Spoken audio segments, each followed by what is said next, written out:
Hello guys, welcome back our channel Telugu anime కుర్రోడు. And ఈ వీడియోలో మనం బ్లీచ్ యానిమే ఎపిసోడ్ 57 మీకు వీళ్ళు తెలుగులో క్లియర్గా అయితే ఎక్స్ప్లెయిన్ చెబుతున్నాను. అండ్ ఇంకో 6 ఎపిసోడ్స్తో ఈ బ్లీచ్ సోల్ సొసైటీ ఆర్క్ అయితే కంప్లీట్ అయిపోతుంది. అండ్ అంతేకాకుండా నేను రీసెంట్గానే యానిమే రివ్యూస్ కూడా స్టార్ట్ చేశాను. అండ్ తొందరలోనే యానిమే సజెషన్స్ వీడియో కూడా రాబోతుంది. సో ఇట్లాంటి మోర్ యానిమే కంటెంట్ని మీరు మిస్ అవ్వకూడదంటే మన ఛానల్ని ఇప్పుడే సబ్స్క్రైబ్ చేసుకోండి. అండ్ యూట్యూబ్లో సపోర్ట్ చేసినట్లే మన అదర్ సోషల్ మీడియా అకౌంట్స్ని కూడా కొంచెం సపోర్ట్ చేయడానికి అయితే ట్రై చేయండి. లైక్ ఇన్స్టాగ్రామ్లో మన ఛానల్ పేజ్ని ఎవరైనా ఫాలో చేయకుంటే ప్లీజ్ వెళ్ళి అక్కడ కూడా కొంచెం సపోర్ట్ చేస్తారని కోరుకుంటున్నాను. అండ్ ఎవరికైనా యూట్యూబ్లో లేట్ రిప్లేస్ అనేవి వస్తున్నాయంటే తప్పకుండా ఇన్స్టాలో డిఎం చేయండి. నేను ఇన్స్టాలో ప్రతి ఒక్కరికి కూడా రియాక్ట్ అవుతున్నాను. అండ్ మన ఛానల్లో నెక్స్ట్ రాబోయే యానిమే ఎక్స్ప్లెనేషన్స్ ఏంటంటే the real life of the immortal king season 5, hell paradise season 2, అలాగే jujutsu Kaisen season 3 anime explanations అయితే ప్రెసెంట్ వర్కింగ్లో ఉన్నాయి. అండ్ వీటితో పాటు మెర్సనరీ ఎన్రాల్మెంట్ కూడా మన ఛానల్లో ఎక్స్ప్లెనేషన్ అనేది రాబోతుంది. అండ్ రీసెంట్గానే టోక్యో గోయల్ యానిమే కూడా డౌన్లోడ్ చేశాను అనమాట. సో క్లిప్స్ అనేటివి గ్యాదర్ చేసుకొని ఆ యానిమేని కూడా స్టార్ట్ చేస్తాను ఎక్స్ప్లెనేషన్. అండ్ నేను ఒకప్పుడు స్టార్ట్ చేసి మధ్యలో వదిలేసిండే one piece red film anime explanation కూడా తొందరగానే దింపడానికి అయితే ట్రై చేస్తాను. ఐ హోప్ ఇన్ని యానిమేషన్ ఎక్స్ప్లెయిన్ చేయడానికి ఎంత ఎఫర్ట్ పెట్టాలో మీ అందరికి కూడా తెలుసు అనమాట. సో మీరు అర్థం చేసుకుంటారని కోరుకుంటున్నాను. ఇంకా లేట్ అండ్ ల్యాగ్ లేకుండా వీడియోని స్టార్ట్ చేసుకుందాం. ఇప్పటికే చాలా డిలే అయిపోయింది. లాస్ట్ ఎపిసోడ్ ఎక్కడైతే ఎండిందో ఈ ఎపిసోడ్ అక్కడ నుంచి స్టార్ట్ అవుతుంది అనమాట. లిటరలీ సైఫన్ చేయాలనుకోండి ఇంకో అటాక్ని మన ఒరిచి చేయడంతో మన సైఫన్ పాప్కి అయితే మైండ్ పోతుంది. లిటరలీ ఒరిచి కూడా తన మీద ఒక పెద్ద అటాక్ అయితే చేస్తుంది, కానీ బట్ ఆ అటాక్ అనేది సైఫన్ తగలకుండా తనైతే బ్యాలెన్సర్గా లాంచ్ చేసి ఉంటుంది. ఇంకా దాన్ని చూసిన సైఫన్కి మైండ్ పోతే ఇంకా అప్పుడే ఒరిచి కూడా ఈ అటాక్ ఇంత డేంజరస్ కాబట్టి నీకు ఇంతవరకు నేను ఇది చూపిలేదు సైఫన్, సో ఇప్పుడు ఎంత అయిపోయిందిలే అనడంతో ఇంకా అప్పుడే సైఫన్ కోపం వచ్చి లేదు ఇది అబద్ధం, నేను బతకనేనని చెప్పి తన మీద అటాక్ చేయడానికి అయితే వస్తుంది. బట్ తను చేద్దాం అనుకునే అటాక్ ని జస్ట్ మన ఒరిచి తన చేత్తో ఆపి నువ్వు ఇది చేయడానికి అసలు సిద్ధంగా లేవు, సో ఈ అటాక్ నేను స్టాప్ చేసే అంటుంది. బట్ మన సైఫన్ మైండ్ పోయేది ఏంటంటే అసలు ఎలా ఒరిచి తన యొక్క కీడో అటాక్ ని ఆపోజిట్ వేలో స్టాప్ చేసి దాన్ని న్యూట్రలైజ్ చేసిందని చెప్పి మన సైఫన్ ఆలోచిస్తూ ఉంటుంది. ఇంకా అప్పుడే సైఫన్ ఓటమి తను జీర్ణించుకోలేక లేదు నేను నీకంటే స్ట్రాంగెస్ట్ అని చెప్పి తన మీద అటాక్ చేద్దాం అనుకుంటుంది, కానీ బట్ మన ఒరిచి దాన్ని ఈజీగా డాట్ చేయడంతో ఇంకా వెంటనే తన దూరం ఎగిరిపోయి అసలు ఎలా ఇలా సాధ్యం, నువ్వు 100 సంవత్సరాల అజ్ఞాతంలో బతికావు, అసలు నువ్వు ఎటువంటి ఫైట్స్ కూడా చేయలేదు, అట్లాంటి దానివి ఇప్పుడు నువ్వు నాకంటే ఎలా స్ట్రాంగ్గా ఉన్నావు, నేను ఖచ్చితంగా నీకంటే స్ట్రాంగ్గా ఉండాలి కదా, చెప్పు ఒరిచి నాకు ఆన్సర్ చెప్పు, నేను ఎందుకని నీకంటే స్ట్రాంగ్గా లేనని చెప్పి తను బాధపడుతూ ఉంటుంది. ఇంకప్పుడే మనకి ఒక ఫ్లాష్ బ్యాక్ సీన్ అనేది చూపిస్తారనమాట. మన సైఫన్ చిన్నప్పుడు ఫస్ట్ టైం ఒరిచిని చూసింటుంది అనమాట. సో తను అప్పుడు ప్రిన్సెస్గా ఉంటుంది ఆ షీహోన్ ఫ్యామిలీకి, అండ్ తన పనిష్మెంట్ ఫోర్స్ కూడా కమాండర్గా ఉంటుంది అనమాట. సో అప్పుడే మన సైఫన్ వాళ్ళ తాతగారు కూడా నువ్వు తనని చూసావా, తన పేరే మిస్ ఒరిచి అండ్ కమాండర్, ఇప్పుడు మనం హోల్ క్లాన్ అంతా కూడా తనకే సర్వ్ చేయాలి, సో మన జీవితం ఇంతే అనమాట, సో నువ్వు చావు వరకు తనకి విధేయతగా పనిచేస్తానని నాకు మాట ఇవ్వు సైఫన్, అండ్ తనే మన గాడేస్ అనడంతో ఇంకా ఆ మాటలు గుర్తు తెచ్చుకుని మన సైఫన్ కూడా అదే నేను ఫస్ట్ టైం ఒరిచి మేడం చూడడం, సో నేను ఆ రోజు డిసైడ్ అయిపోయాను నా లైఫ్ అనేది తనకు అంకితం ఇవ్వాలి అండ్ నేను బతికిన నాళ్ళు తనకే సర్వ్ చేయాలి అని. అండ్ నేను అలా ప్రతిరోజు కష్టపడేదాన్ని. బట్ మా ఫోహన్ క్లాన్ అనేది చాలా చిన్న క్లాన్ కాబట్టి సో మాకు ఎప్పుడు ఎగ్జిక్యూషనర్ పనులు ఇంకా పనిష్మెంట్ ఫోర్స్ పనులు మాత్రమే ఇచ్చేది. సో నేను అప్పుడే ఒకటి డిసైడ్ అయ్యాను, సో ఇక్కడ క్లాన్తో సంబంధం లేదు, మనకి స్ట్రెంగ్త్ ఎంత ఉంది అండ్ మనం ఎంత బాగా కష్టపడతామో అదే ఎవ్రీథింగ్ అని చెప్పి నేను తెలుసుకున్నాను. సో అందుకనే నేను ప్రతిరోజు కష్టపడేదాన్ని అండ్ ప్రతిరోజు నన్ను నేను స్ట్రాంగ్గా మార్చుకునేదాన్ని. అండ్ నా మనసులో ఎప్పుడూ ఒకటే ఆలోచన, ఇక్కడ ఉండే అందరికంటే నేనే స్ట్రాంగెస్ట్గా ఉండాలని చెప్పి నా కోరిక. అండ్ నాలో ఉండే ఈ స్ట్రెంగ్త్ని మిస్ ఒరిచి గారు కూడా ఒక రోజు గమనించారు. ఆ రోజు ఆవిడ నన్ను పొగిడారు, ఇంకా నా పేరు కూడా తెలుసుకున్నారు. అండ్ దట్ మూమెంట్ నేను డిసైడ్ అయిపోయాను, నా జీవితం మొత్తం నా దేవతైన మిస్ ఒరిచికి అంకితం చేయాలని చెప్పి నేను డిసైడ్ అయ్యాను. అండ్ అలా 7 years కంప్లీట్ అయిపోయిన తర్వాత నేను కమాండర్ గారికి ఒక అసిస్టెంట్గా అయితే అపాయింట్ అయ్యాను. అండ్ దట్ మూమెంట్ నేను ఫర్ ది ఫస్ట్ టైం ఒరిచి గారిని దగ్గర నుంచి ఆవిడ మ్యాన్షన్లో చూశాను.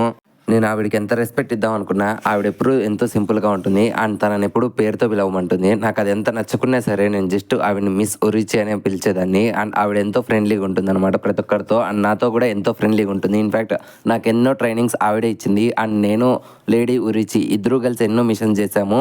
అలా ఓ మిషన్లో భాగంగా నేను ఒరిచి మేడం ఇద్దరు కలిసి ఒక పెద్ద హాలోతో అయితే ఫైట్ చేస్తున్నాం. ఆ హాలో అటాక్ వల్ల నేను ఒకసారి చనిపోయే స్టేజ్కి కూడా వెళ్ళాను. బట్ ఆ టైంలో నన్ను లేడీ ఒరిచి మేడమే కాపాడింది.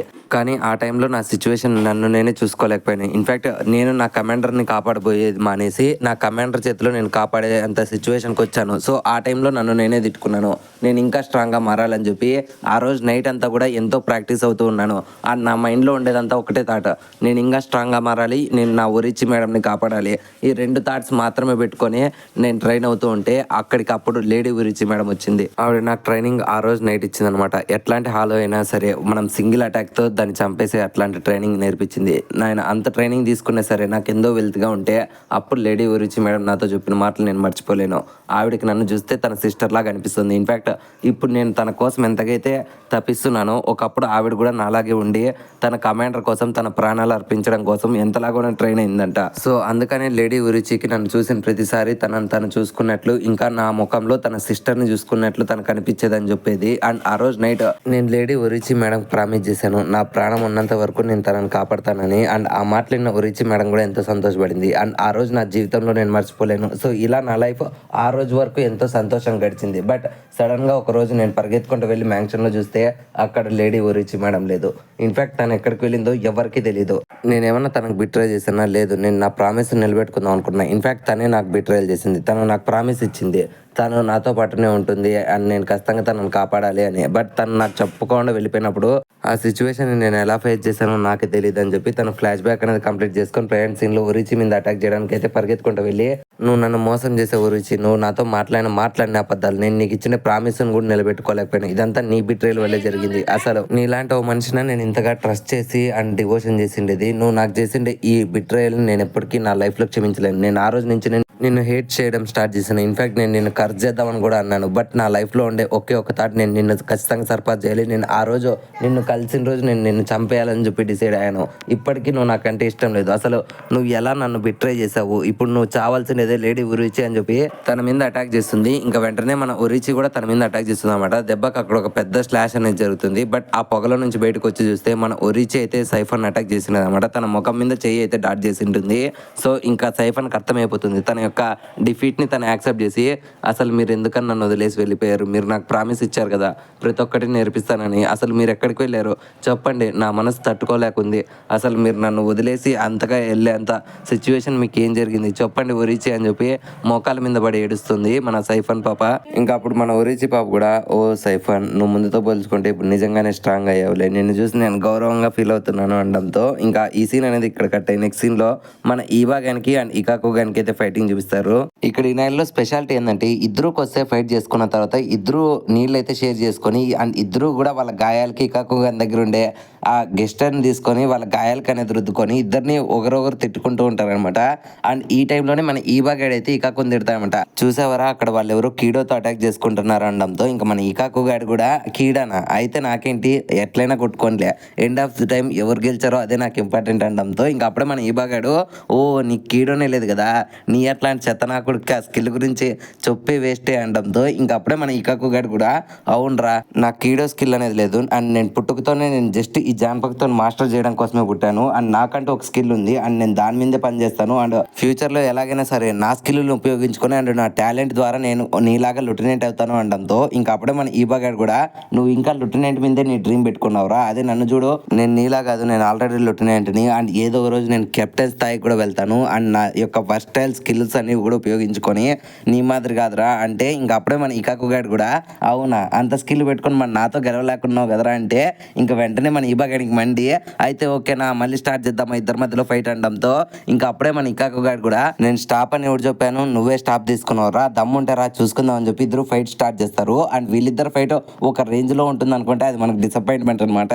మనం చిన్నప్పుడు రాక్ పేపర్ సిజర్స్ ఎలా ఆడతామో ఈ నా కొడుకులు కూడా అలాగే రాక్ పేపర్ సిజర్స్ ఆడుకుంటా ఎవరైతే ఓడిపోతారో వాళ్ళు అవతల వాళ్ళ చేతిలో నుంచి ఒక అటాక్ అనేది తీసుకుంటారనమాట. సో అటాక్ని తీసుకొని వాళ్ళు కానీ పడిపోకుండా కింద ఉంటే నెక్స్ట్ ఇంకో గేమ్ ఆడతారు. సో అలా వీళ్ళ గేమ్ అనేది కంటిన్యూ అవుతూ ఉంటుంది. అండ్ ఈ గేమ్లో కొన్నిసార్లు ఈబాగాడు ఓడిపోయి ఇకాకు గాని చేతిలో దెబ్బలు తింటుంటే అండ్ ఇంకొన్నిసార్లు ఇకాకు గాడు ఓడిపోయి ఈబాగాని చేతిలో గాయాలు పాలవుతూ ఉంటాడు. బట్ ఎండ్ ఆఫ్ ది టైంలో వీళ్ళిద్దరిలో ఎవరు గెలిచారనమాట. ఈ ఫైట్ అనేది కంటిన్యూ అవుతూ ఉంటుంది. అండ్ దీనికి ప్యారలల్గా మళ్ళీ మనకి మన యొక్క బ్యాక్గా ఇంకా ఇచ్చుకో ఫైట్ని అయితే చూస్తూ ఉంటారు. లిటరలీ వీళ్ళిద్దరు ఫైట్ చేసుకుంటే ఆ ఎగ్జిక్యూషన్ స్టాండ్ అంతా కూడా మొత్తం అంతా కూడా విరిగిపోతూ ఉంటుంది అనమాట. భూమి అంతా కూడా ఎన్నో పెచ్చులు వేసి ఆ భూమి అంతా కూడా డిస్ట్రాయ్ అయిపోతూ ఉంటుంది. సో అలా వీళ్ళిద్దరూ అటాక్ చేసుకున్న తర్వాత దూరం ఎగిరిపోయి నుంచి అప్పుడు మన ఇచ్చుకో గైడ్ కూడా అసలు నాకు అర్థమే కావడం లేదు బ్యాక్గా నువ్వు ఇంతలా ఎందుకు కష్టపడుతున్నావు, అసలు నువ్వు ఎందుకని నీ చెల్లెల్ని ఎగ్జిక్యూట్ చేద్దాం అనుకుంటున్నావు, నువ్వు ఆల్రెడీ అన్నావు కదా నీ రీజన్స్ నీకున్నాయని, ఒకవేళ నీ దగ్గర ఎన్ని రీజన్స్ ఉన్నాయా నేను మాత్రం వాటిని యాక్సెప్ట్ చేయను, అసలు ఎవర్రా వాడి సొంత చెల్లిని వాడి రీజన్స్ కోసం చంపేదలుచుకుంటారు అండ్ అట్లాంటి పొజిషన్లో నువ్వే కాదు నేనున్నా సరే అది మాత్రం చేయను, అండ్ ఇప్పుడు నేను నిన్ను అది కూడా చేయలేను. ఇన్ఫ్యాక్ట్ నేను నీ దగ్గర నుంచి రుక్యాన్ని ఖచ్చితంగా కాపాడతాను. ఓకే, నువ్వు నాతో ఇలా నీ నార్మల్ ఫైట్ ఎంత చేసినా సరే అది యూజ్లెస్. కమాన్, త్వరగా నీ బాంకాయని అయితే ఉపయోగించు. నన్ను ఓడించే సత్తా ఉందో లేదో అప్పుడు నిరూపించుకుందాం. త్వరగా నీ బాంకాయ చూపించడంతో ఇంకా అప్పుడే మన బాకుగాడు కూడా గత 100 సంవత్సరాలుగా నేను నా బాంకాయని అసలు యూజే చేయలేదు ఎవరి ముందర. అండ్ నా బాంకాయని చూసినప్పుడు ఇంతవరకు బతికుండే చరిత్ర లేదు. నీకు బాంకాయ వరకు వెళ్ళరా, నీకు నా శ్రీకాయ చాలని చెప్పి వెంటనే తన శ్రీకాయ అటాక్ అయినా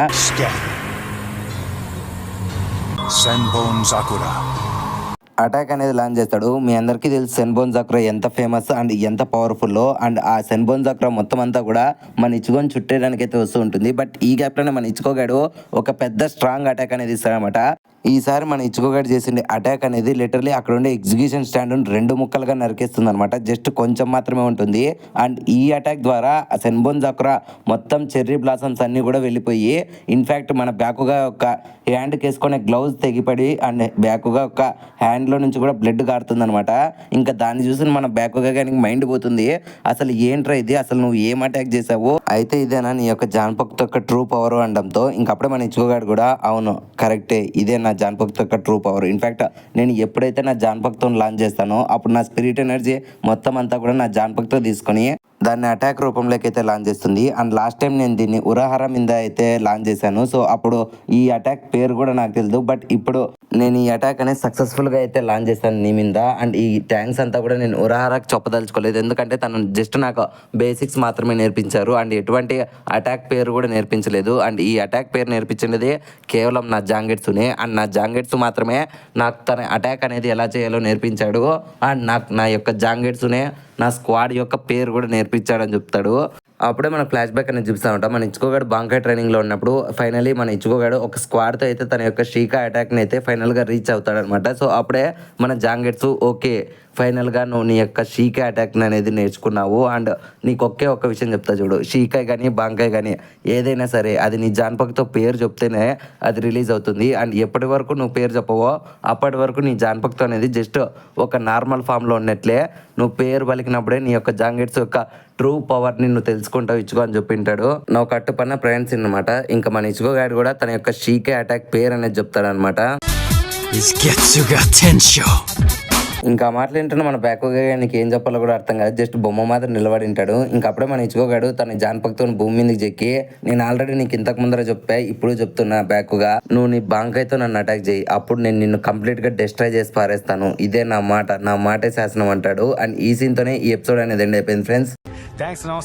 ఐ హోప్ ఈ వీడియో మీకు నచ్చిందని అనుకుంటున్నాను. సో ఈ వీడియో మీకు ఎలా అనిపించింది, నచ్చితే ఒక లైక్ అనేది వేసుకోండి అండ్ నచ్చకుండా డిస్లైక్ అనేది వేసుకోండి. అండ్ ఈ వీడియో మీకు ఎలా అనిపించిందో తప్పకుండా కామెంట్ సెక్షన్లో మాతో షేర్ చేసుకోండి. అండ్ కామెంట్ సెక్షన్లో మీరు షేర్ చేసుకునే ప్రతి ఒక్క కామెంట్ మాకు ఒక ఫీడ్బ్యాక్ అనేది ఇస్తుందన్నమాట. సో డెఫినెట్లీ కామెంట్ చేయడం మర్చిపోకండి. అండ్ ఇప్పటి వరకు మీరు మన ఛానల్ని కంటెంట్ని చూసి మరీ సబ్స్క్రైబ్ చేసుకోకుంటే ఇంకెందుకు వెయిట్ చేస్తున్నారు, ఇప్పుడే మన ఛానల్ సబ్స్క్రైబ్ చేసుకోండి అండ్ గంట సింబల్ని యాక్టివేట్ చేసుకోండి. మళ్ళీ నెక్స్ట్ ఇంకొక యానిమే ఎక్స్ప్లెనేషన్తో మీ ముందుకు వచ్చేస్తాము. Love you, me Telugu anime కుర్రోడు.